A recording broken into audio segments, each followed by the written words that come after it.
shelf.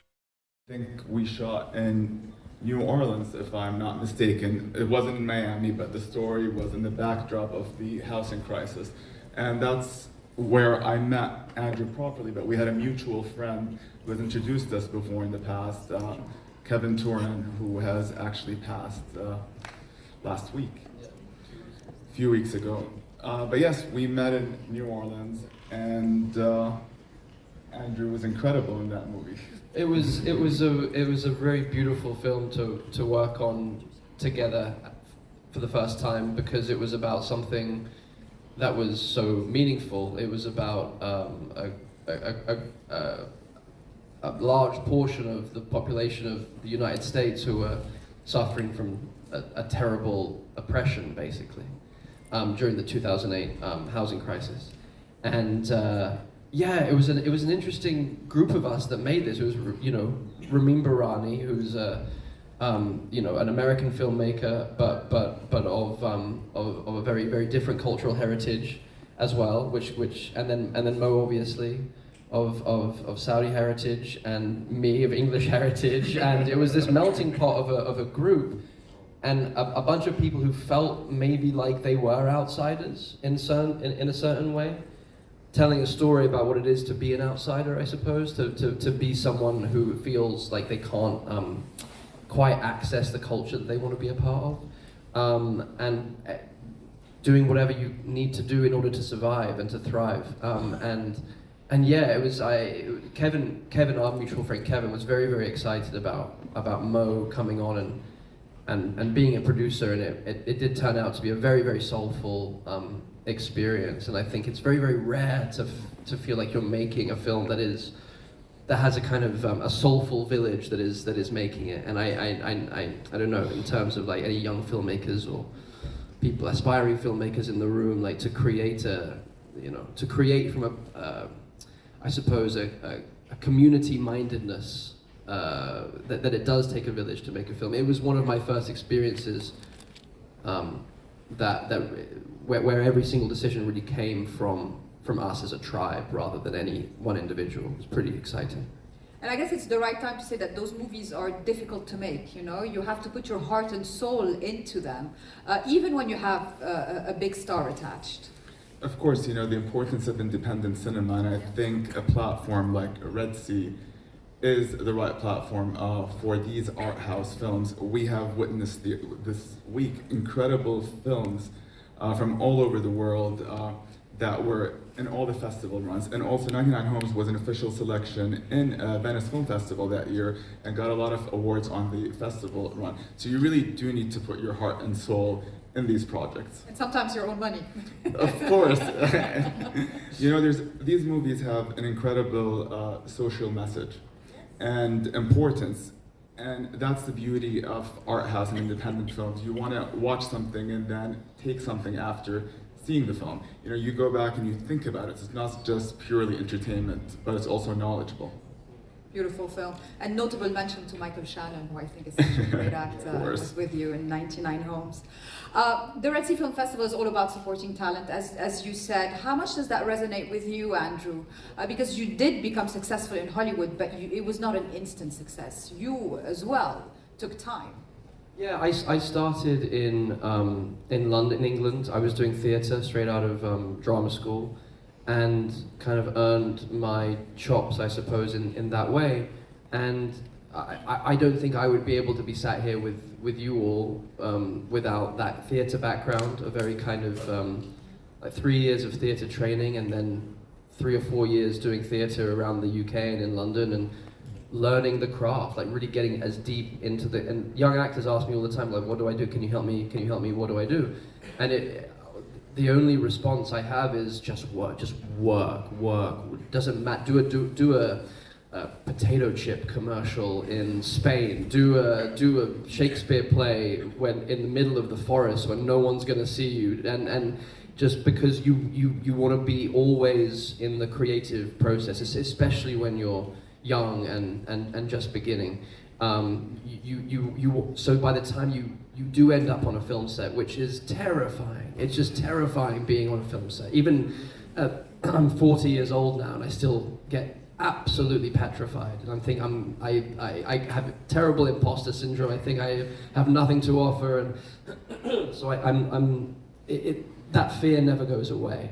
is what I'm trying to say. So, but hopefully, if you've been working the muscles enough, by the time you do reach that set, you have enough to fall back on, where you don't just completely fall apart and have a panic attack in front and like waste Mo's money like while we're trying to make a film. Has anyone seen Andrew in a play or in theater? The people who've seen me on stage, that's weird. When? I live in London, but you were on Broadway and Angels of America. You were on Broadway. So, Andrew, I have to tell you, like, I'm not putting you on the spot, but you're an incredible performer live. I can't believe you've done 6 hours of Angels in America, part 1 and 2 on Broadway, and that was an incredible show. And of course, Death and Salesman also. So I think you are an incredible actor in the art craft of acting, and have expelled that.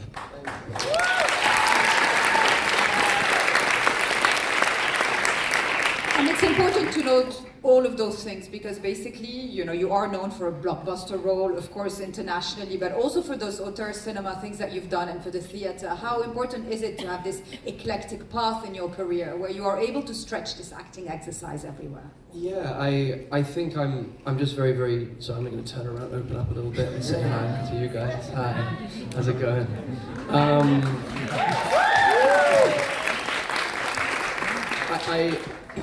I do consider myself very, very lucky that I've gotten to. I actually did do a Doritos commercial when I was 21, I want to say, and then I was doing, at the same time, I was doing 4 or 5 different theatre plays in London at the National Theatre, and I would say that period of time, and I was auditioning for films, so I was, you know, it was just the right mix of being overwhelmed by every single medium and learning. And so again, I feel like any opportunity that is given, especially at a young age, we must just grab it and take it and kind of be greedy with getting as much experience as we can get. And I think in terms of theatre, people say that theatre is a dying art form, and they've been saying that for, almost a century now. And I just disagree, and I think people are getting concerned that film is going to be a dying art form, especially with what's coming down the pike with artificial intelligence. And I was talking with a friend the other night who said, well, I don't know if people, like young people, are going to want to see you in a movie anymore, because at a certain point in the next 4 or 5 years, they're going to be able to say to their television, okay, I want to see a movie where I'm the star and Brad Pitt's the other star and we are in a relationship, but I'm like half horse and he's half chicken, but it's in the style of a Lethal Weapon movie directed by Wes Anderson, and Natalie Portman plays my mother, and Moel Turkey is in one scene just doing this, and a lot of smart people think that that's coming, but even with that, I think that we are a storytelling species in a way that we want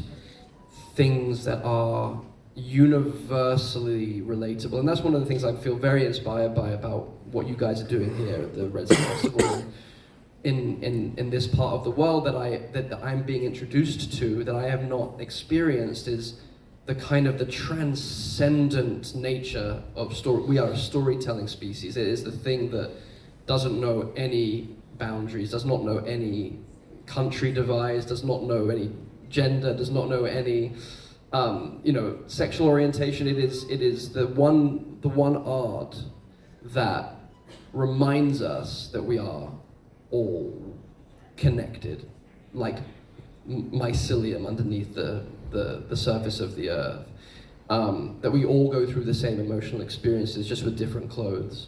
And I think, so for me, it's very, very inspiring and reassuring to be here with hopefully a bunch of young filmmakers and young artists and young actors who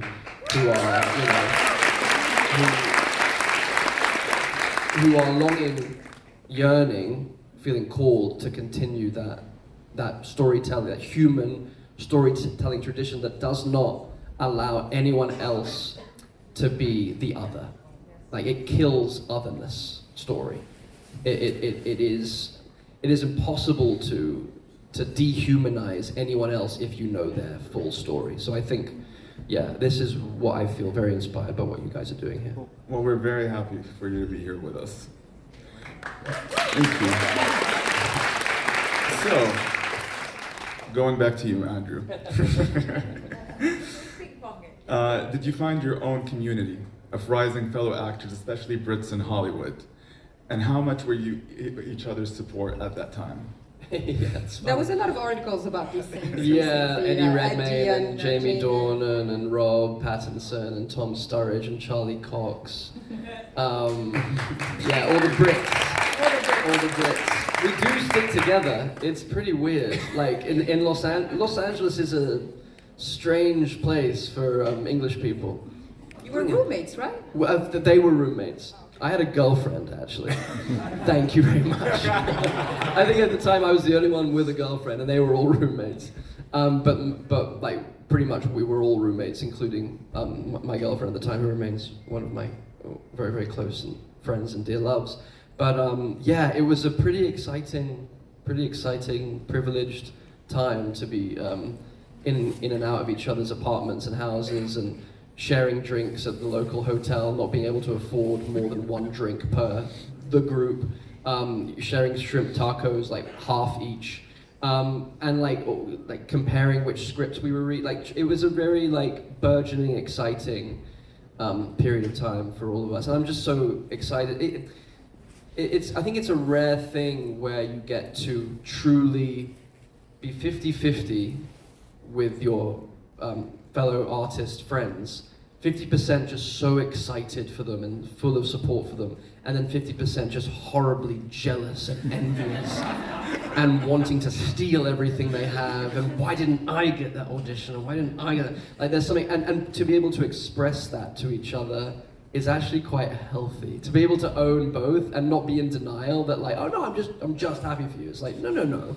Let's be real with each other. And I think like that group of friends, we're able to say, you son of a gun, why like we can really go there while simultaneously being really genuinely like supportive of each other. It's a lovely thing. Community, yeah, it's very, very hard to find. Well, you became Spider-Man, Rob Pattinson became Batman. Eddie Redmayne is Fantastic Beasts, and Jamie Dornan is many shades of a lot. I mean, did you expect that you'd all become successful? I mean, from not being able to afford one drink to all of you being so successful. Well, they're all pretty handsome, those guys. So I always knew that they would be successful and talented. But no, I don't think any of us. I think nothing's guaranteed. I think I did a talk show maybe a couple of years ago now with Jamie. We both did the James Corden show together, and we were both looking at each other, kind of backstage, going, "Oh my goodness, this like 15 years, 16 years later, and we're actually here, and we're actually." And it was like we kind of like both started crying and had a little hug backstage. It was very, very sweet. So no, I don't think any of us expected to. I didn't expect to land here with you all, and it's it's surreal.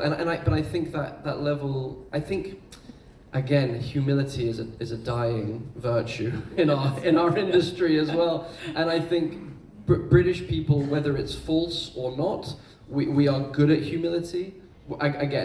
Some people are very good at false humility. Yeah, exactly. But articulate. Yeah. But like I like to think that our group has a genuine self-loathing that we don't think we have anything to offer. So we work really, really hard to find that thing that we want to offer, to make sure we are offering all of ourselves. I know that group of people particularly, they overwork themselves, including me. Maybe we'll slow down now that we're entering our 40s and later, but yeah, I think nothing's guaranteed. I'm unemployed right now. I have no job. And I'm saying that. Mo's a good person. So I'm saying that only for Mo. I'm saying that to Mo right now. you all just happen to be in the room, and I need a job. I would love to keep You're working. putting me under pressure. No, so it's, nothing's guaranteed. I think that's the beauty of being an artist as well. Being in the creative arts is you're forced to be more alive than someone in a 9-to-5 job. And I mean, like, I wish I could do a 9-to-5 job. I would love to do a 9-to-5 job. But yeah, right. I mean, I've had 9-to-5 jobs, and I like the comfort. Like, I worked at Starbucks. I was a waiter. I was a cricket coach. Yeah, woo. Coach. But anyway, so but there's something that keeps you on your toes, and because you don't know when the next inspiration is gonna come. Well, I agree with her in the audience. Being a dreamer and part of the arts, and being able to have a platform to produce movies, to share human stories to a big audience, I think, is way better and a privilege than having to wake up for an 8-to-5 job. But I applaud everybody who wakes up every single morning and does work to make a living. Absolutely. That's really important, and I have so much respect for every single working person here. Including, we have to say, most of Los Angeles is a struggling act being a waiter. Like, you go to restaurants in Los Angeles, everyone looks like a movie star because they're all waiting for their next break. Did you experience that in LA yourself? Of course, as a producer, but that you have to struggle in the business. You have to make your own path. You have to meet the people.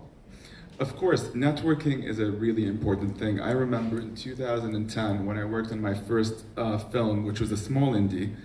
Our whole budget for the film was $100,000. We were shooting in New York. We were getting our friends to give us their apartments for location. We would find a time where we won't get in trouble to shoot in the street because we didn't get a permit. And we struggled to put it in film festivals, and we were lucky enough that The Imperialists Are Still Alive was 2010 official selection in Sundance.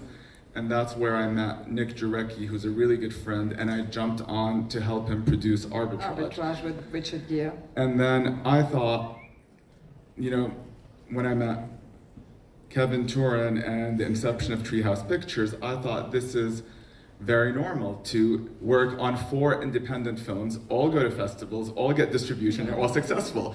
Little that I knew that is pure luck and success. I was sitting with other producers who were struggling, and I just had 5 movies that are in cinemas, got distribution, and then I realized people have been in LA for over 30 years and have not gotten one project out. So it's not everybody who gets that chance, but I'm sure determination and to be able to be persistent in what you want, I think you will get your end goal.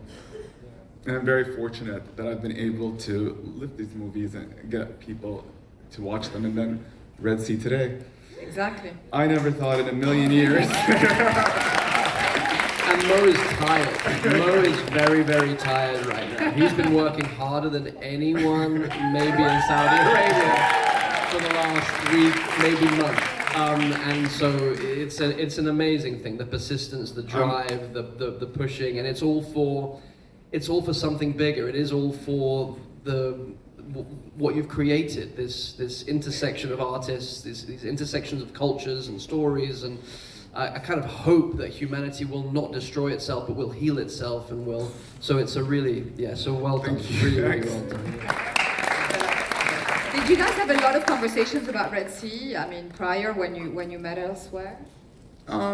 We did, but like a few conversations. And then I got excited when he wanted to come, and he's here with us today for this talk, and he'll be with us tonight for the award ceremony. But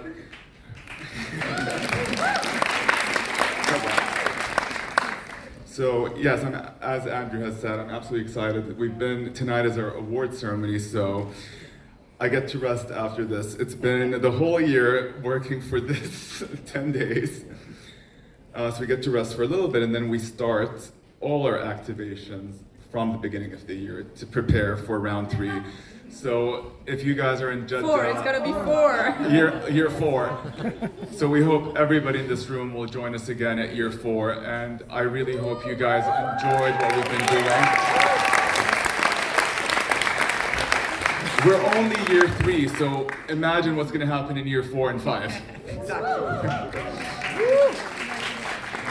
All right, back to you, Andrew, and a movie I love, Tick Tick Boom, which I'm sure you and not only with who you were portraying, but also how you were able to showcase all your talents into one role. How much energy consumption are we talking about in those types of roles? And I'm sure the joy compensates. Oh yeah, the joy definitely compensates. And yeah, you give, well, one gives all of oneself, the whole soul. And there's something very strange that happens sometimes when I make a film, and it happened particularly strongly with Tick Tick Boom and playing Jonathan Larson, who, as a lot of you seem to know, wrote Rent, and yeah, was an amazing musical theatre writer and creator, and died very, very young, died at the age of 36 of an aortic aneurysm in his heart. He had a heart attack pretty much the night before the first preview of Rent, which is the Broadway show that changed musical theatre forever, back in the 90s, and there was something very surreal that I felt was happening, a very spiritual experience where I felt that his spirit, and this may sound a little kind of, I believe in that our ancestors are very close all the time. That is my belief. I doubt it sometimes, but I mostly have faith in that as a knowing. And I could feel that his spirit was so excited that we were going to be telling this story that he didn't let me sleep. He didn't let me rest. He had ideas non-stop. He wanted me to give notes to Lin-Manuel Miranda about the edit of the film. I felt like he was coming through me while we were shooting, while we were rehearsing, and then when we finished filming, even then, he was still kind of knocking on my door and kind of hassling me to make changes to the film. It was a profoundly beautiful experience, and that may have been all in my imagination, that may have been all in my head, and that's fine too. It felt incredibly real to me, and I think, again, it's the privilege of actually meeting a character as in the flesh or as in the spirit as possible, and having an experience that actually changes you by knowing another person so intimate, like an intimate friendship or an intimate relationship, or meeting a family member for the first time that you didn't know you had. Like, it shapes your soul, and I just feel so privileged that I get to call that my job. And yes, it took every single drop and every single ounce of energy and every single bit of passion I had, because I think somewhere deep down, Jonathan Larson knew that he had this very, very short period of time to express what he was meant to express, to advocate for the friends that were around him who were dying during the AIDS crisis in New York City. He was an advocate for people that didn't have a voice. He was an advocate for people who were being othered, who were being exiled, who were being treated like less than human. He was an advocate for their humanity. And I think when you have a mission like that, it gives you superhuman energy. And the same with Desmond Doss in the film I did called Hacksaw Ridge. Thank you. For the people who know, he was someone who did superhuman acts during the Second World War. Physically impossible acts. Saved an impossible amount of lives. Doing God's work. Doing, however you define God. Doing the work of remembering that if I hurt my brother, I'm hurting myself. If I heal my brother, I'm healing myself. And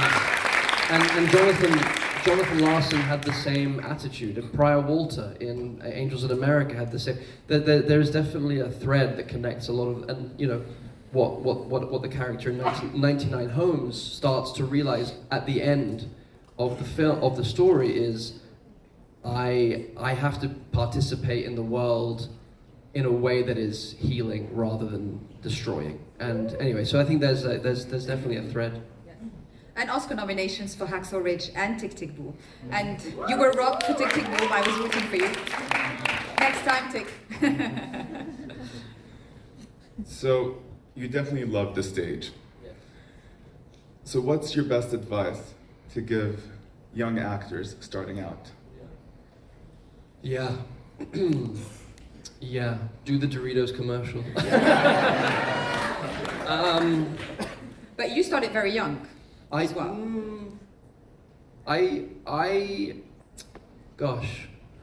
didn't know it was a viable option to be an actor. I was an athlete and I was an academic and I loved being an athlete, but I hated school. And I wasn't strong enough to be a rugby player. I wasn't big enough to be. I stopped growing, and so I couldn't. So I started losing at swimming. I started getting concussed playing rugby.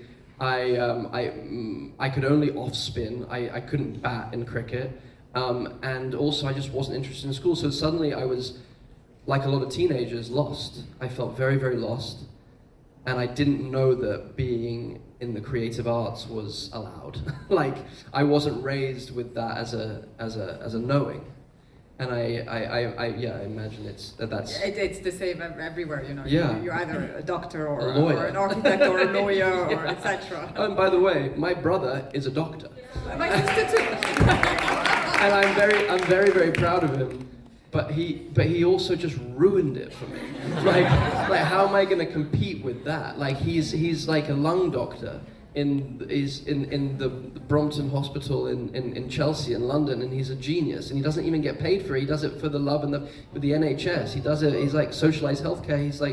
He's just like a beautiful man, and I'm like, well, I'm like, what am I? I'm just like a clown. You played beautiful men. No, yeah, exactly. I pretend to be beautiful men. No, yeah, I'm not fishing. You're all very sweet though. But I guess what I'm saying is it was very challenging to feel like I had permission to even have a dream, to even identify that I had that dream, and then it was only in the space that I had of letting everything else go and being kind of, I wouldn't say depressed, maybe depressed, sad, lost, anxious, confused, a little bit like Jim Carrey in The Truman Show, where you're like, is this everything? I watch that film once a year. If people haven't seen The Truman Show, it's one of those, and I think it's a metaphor for all of our lives and about growing into the next version of forever growing and becoming more ourselves. Anyway, so I definitely felt that growing up, and it was my mother who really suggested for the first time, have a look at doing something creative. So I tried sculpting and I wasn't very good at it. I tried painting, I wasn't very good. I tried music, I was okay at it. And then you find the thing. Thank God I found the thing, because I don't know what I'd be doing now, and I feel so lucky to be part of an art form and a community that is at its best about bringing the village together, making it whole, softening hard edges, and realizing that I am the other you and you are the other me. Like, so again, but in terms of the advice I would give, it's get in touch with your own gut and find and read a book called Letters to a Young Poet by Rainer Maria Rilke, who is a wonderful Austrian poet who wrote these beautiful letters of inspiration and mentorship to a younger poet. And yes, it's called Letters to a Young Poet by Rainer Maria Rilke, and it's Rilke. And so for any young artist, whether you're an actor, or a filmmaker, or a writer, or a poet, or a painter, I would suggest reading these letters because they give you a lot of inspiration.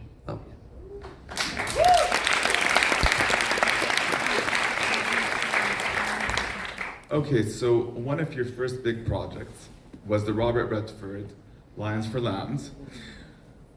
I'm gonna start name dropping. Tom Cruise, Meryl Streep, and then you've worked with Scorsese, Mel Gibson,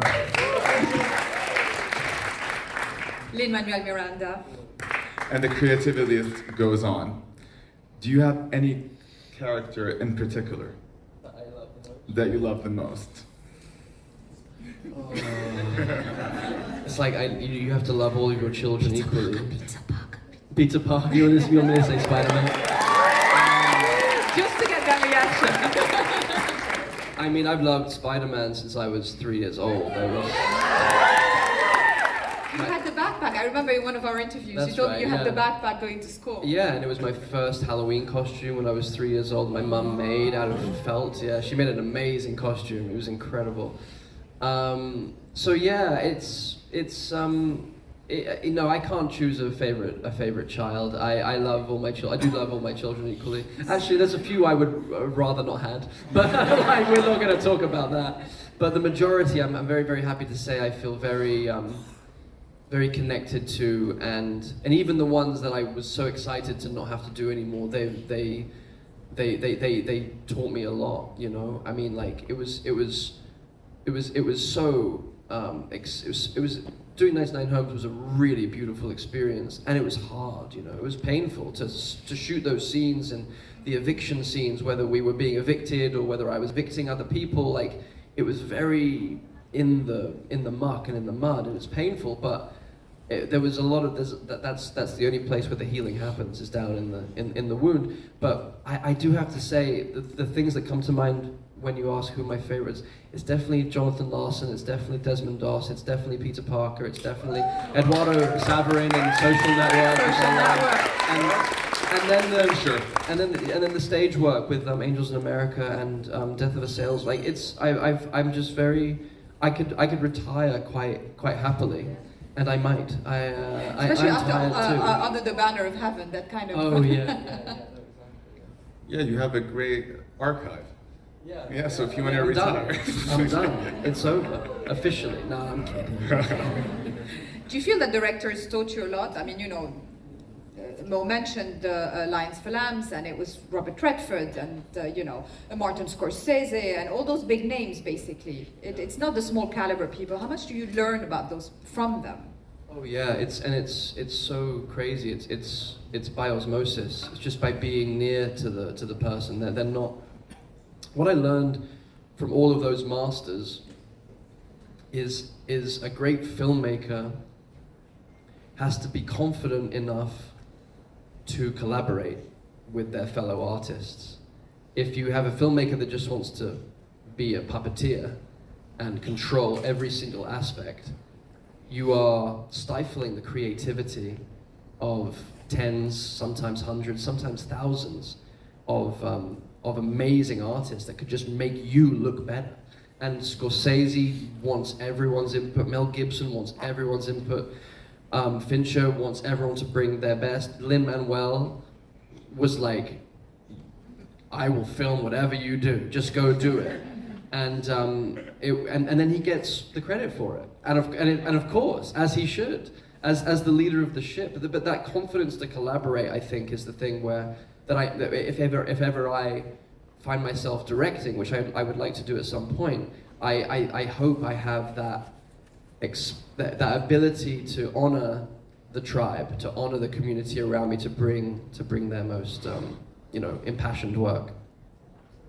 And you'd be an actor who's a director, which I think is a plus, because you know, you're in tune with the sensibility of an actor, right? Yeah, and I think that's what happened on the first film I made, which was Lions for Lambs, which no one's really seen, which is absolutely fine. I've seen it. But it's so Robert Redford was directing as well as acting, and I all of my scenes were with him across his desk.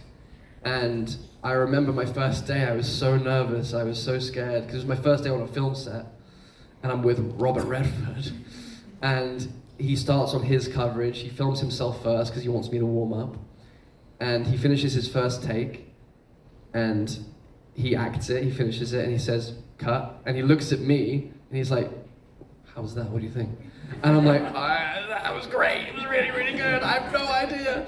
But it was so crazy to see a man who was in his late 70s, early 80s going, I don't know, was that any good? I still don't know if what I'm doing is gonna work. And that again, is just like, oh my God, humility, true humility.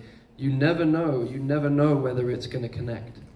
Well, I find that the bigger stars I interview have the biggest humility, because I think that the ones that don't have kind of an insecurity. So it's always wonderful to see the likes of Robert Redford, who have this whole history and this whole, pathos of a person. Just be humble, and it kind of teaches you. Yeah. And also, to relate it to Mohammed here, to like how he started Sundance, how he started this amazing festival was because his neighbor up in Utah was about to lose his land. And Redford was like, oh, I don't want you to lose your land. Well, how can I help? He's like, I don't know. You're gonna help me by buying it for me? And he was like, oh, maybe. And he did, but he was like, but I've got to figure out a way of keeping, monetizing that so I'm not in the red. And so then he decided to create a festival for young, aspiring filmmakers. And it grew from a very small thing. And it became, did you know this about that? I've never heard that story. I'm getting educated. I'm pretty sure that's true. I may have just dreamt it or made it up. But it's a good story. I'm pretty sure he told me this.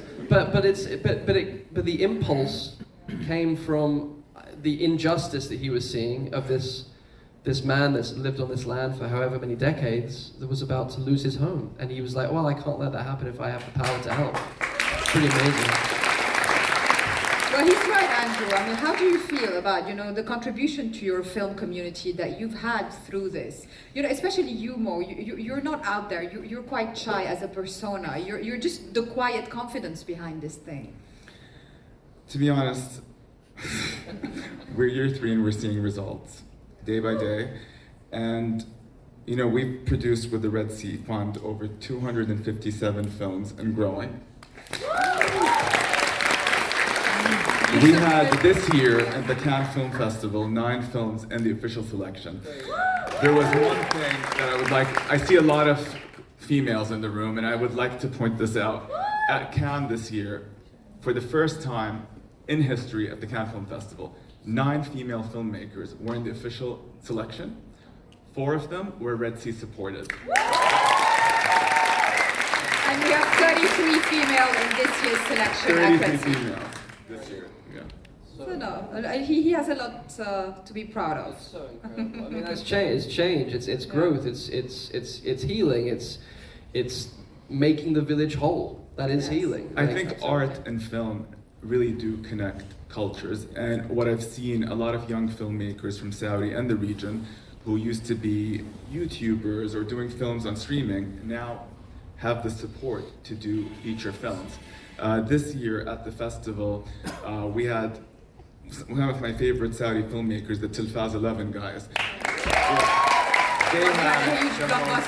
So their films also, not only did they have the Middle East premiere at Red Sea, but they were official selection in Toronto. So there's Mandub, Naga, and another great Saudi film, Noura, which was shot entirely in Al-Uda. And these films, and I'm not saying this because I'm from they're Saudi films, I'm just saying this, I'm actually really proud watching them because they feel that they have that global standard to take our human stories to the masses. And I think what happened with, Parasite in South Korea, and what happened with Bollywood in the past with Slumdog Millionaire and all these other films, I think Saudi is definitely the next destination, and our stories are Inshallah. Inshallah. All right, before I open the floor to questions, my last question is about fame for you as well. As I said, Mo is... I love fame. I know you do. No, I'm kidding, I'm kidding. You definitely do. You really adore fame, and you know, you're always under the limelight. This is why I do it. This is the only reason I do it. Well, it's actually a little bit of the opposite, ladies and gentlemen. I mean, you're a little bit of the shy type of an actor, especially when it was like the huge kind of spotlight on you with the roles like Spider-Man. How did you deal with it? Because it's not naturally your, you know. I don't. Yeah, it's I admire young actors that I see now who can withstand the heat, withstand the light, and kind of embrace it. I find it very, I'm like, wow, how are you doing that? Because I'm now 40 years old and I'm only now I feel now only like I know myself enough to be able to withstand that level of attention, that level of people's projection, that level of expectation, that level of people's need, or because I think for for me anyway, I'll speak from my own experience, as a 20-year-old and as a 30-year-old, I knew that I needed to protect myself. I knew that I needed to concentrate on my craft, concentrate on the work, concentrate on the story, making the story the thing, and to concentrate on becoming whoever this person is, you know? If I'm not in touch with all the parts of Andrew, that I'm not able to find the parts of Desmond Doss, or find the parts of Jonathan Larson, or find the parts of Peter Parker or Eduardo Saverin, like, I needed to find me first before I was able to offer myself sincerely as a human being in a public position of power, in a position of profile and limelight, and only now, or in the last few years maybe, have I felt like I'm strong enough to be able to sit here and to be able to offer myself in a way that feels like sincere and strong and grounded and put together enough where I'm not going to dissolve or abandon myself or try to make to offer my sincere true self. And I think it takes a while for us as human beings to. I think our 20s are for that. So I really admire the young actors who I see right now who are doing that in public. I think it's hell. I think it's really, really hard, and I think it's deeply unfair that young people are judged so harshly for honest mistakes that we all have to make in order to become human, in order to become, if my mistakes were from my 20s were aired in public, none of you would be here right now. You would be so shocked. Like I murdered people. No, I'm just kidding. No. I'm kidding. I didn't do anything too terrible, but just the usual things that we do. We make mistakes when we're young, and I think young people need to be given the space and the room to make mistakes, to screw up and to fall down and to learn. And I think it's very, very hard to do that while the limelight is on you and feel like you're allowed. And so I admire, and I also wish that we would leave young artists alone as well. It's a tricky balance, because I understand that we're all participating in the same machine. But for me, it's story first, and true to self first, and only then can I then go, hello, I'm Andrew. This is who I can be for you. Well, hello, you're Andrew. Look, they're starting with their questions. Do you want to choose? Ooh, don't give me that. Don't put that pressure on me. No, I think you should choose. Okay. I want to choose is it a Spider-Man? I want to choose a young Spider-Man fan, right? Look at him with the cap. Can I ask 3 questions? No, you could just ask one. What is it like to perform as Spider-Man in 2012? Oh, at the beginning, yeah. I loved it. I was so scared because I felt so much pressure because it was my favorite character since I was 3 years old. I didn't sleep very much. I was in the gym a lot. I was eating soup and berries, and I was training in parkour and gymnastics and yoga, and I was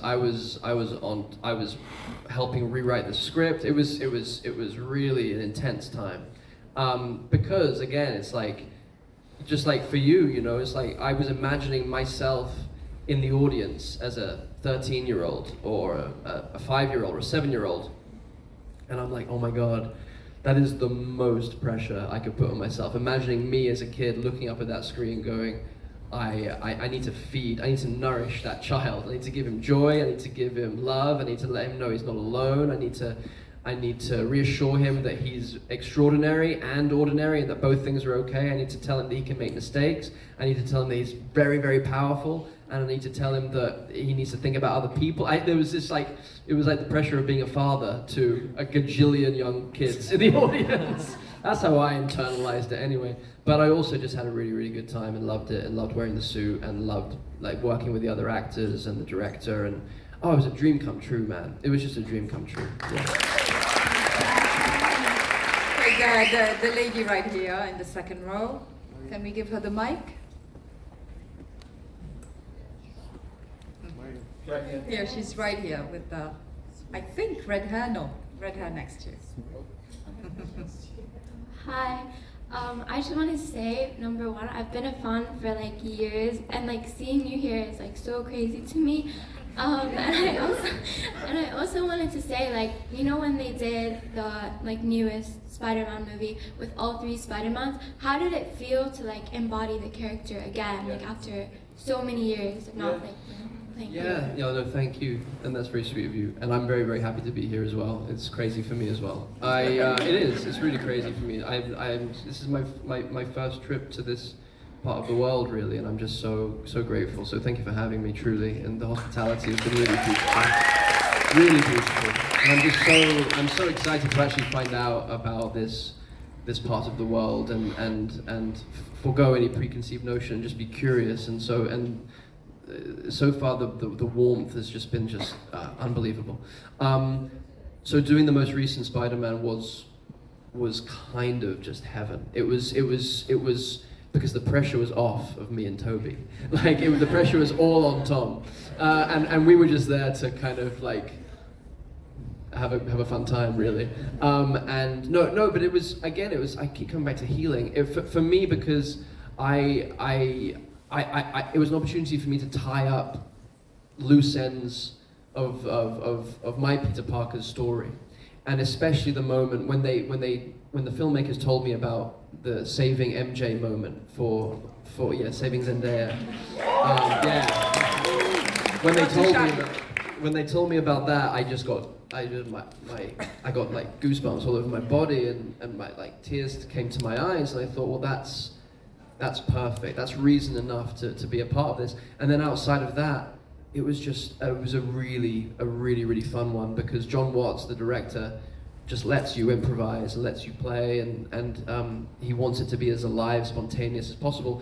And I think until all 3 of us were in the room rehearsing and figuring out what we were going to do, there was no way of writing it, and that was the beauty of it, is that every single one of us brought our own version of that character, and we didn't know how they were going to interact until they were actually interacting in the room together.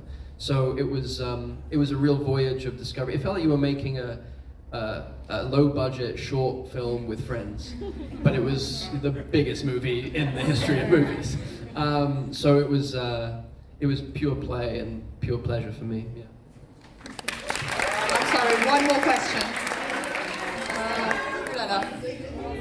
Come on, Andrew, you choose. Okay, let's give this side a chance. The gentleman here who's standing. I'm sorry to the others. It better be a good question, man. Exactly. There's a lot of pressure on you now. Hi, it's Khalid. It's an honor to ask you or talk to you, Andrew.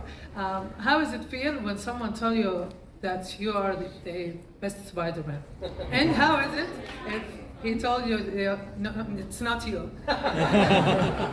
It is a good question. question. So my answer to that is I'm 40 years old and I know myself now. And so if you love me, you love me, and if you don't love me, that's your loss.